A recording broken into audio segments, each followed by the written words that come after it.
One shift I want you to make is, instead of calling it my mind and me, start calling it the mind. Don't take ownership for what it says. Because when you start identifying with this, and when you start saying this is me, and I am a rebel, and this is a reflection of my rebelliousness, then you've given it unnecessary fuel. It is conditioned to speak, it will speak. It is conditioned to say things, it will say. This is the non-judgment part of the practice, what we were doing, right? Wise attention in the present moment. How? Non-judgmentally. How? Non-reactively. How? Compassionately. Three qualities, right?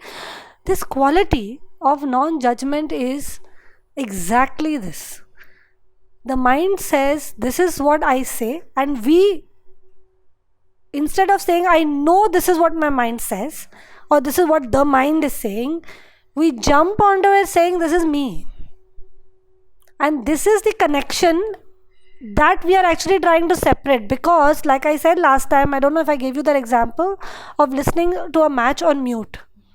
I gave you that example, right? There's a separation. The commentary is separate from what's going on. It's not one, but it looks one because it occurs simultaneously.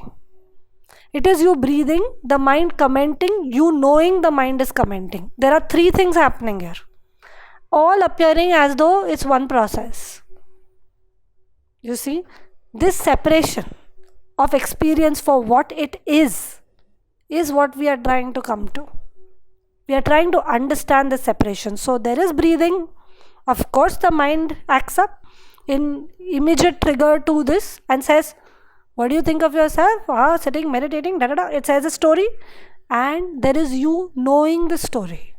You know, there is also a witness in you that knows this is what this mind is saying.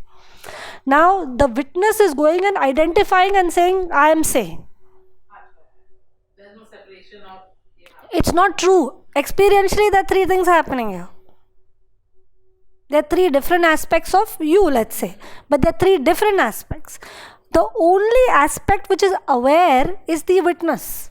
Everything else is happening.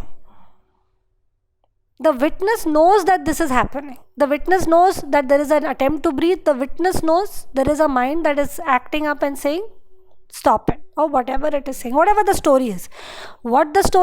We get caught up in what the story is, why the story is, how our past is responsible for the story.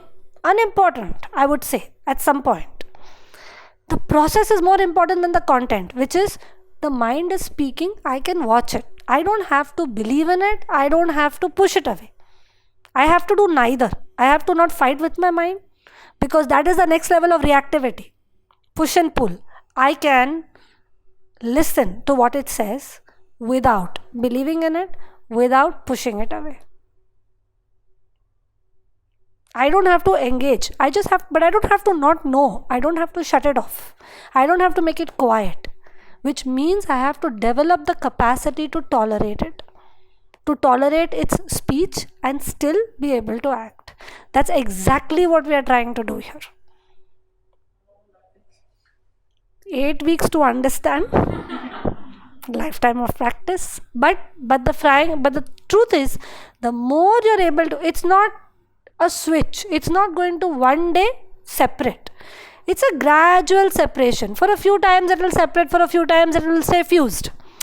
But as you develop awareness, your ability to separate, your knowing the mind from the mind is improving.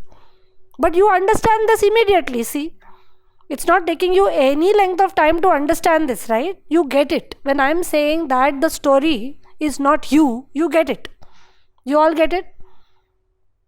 Then there's something that's getting caught up in the story, right? That awareness we want to cultivate. When we are cultivating awareness, we are cultivating this witness consciousness, this awareness that knows the mind is talking. It doesn't even want to get involved. Why you're talking, what? Okay, you must have gone through. There's compassion. You must have gone through your stuff. That's why you're talking. I'm gentle towards you. I'm not pushing you away. I don't have to believe in you. I can just know you. You see? Non judgment, non reactivity, compassion, how it's coming up in this situation.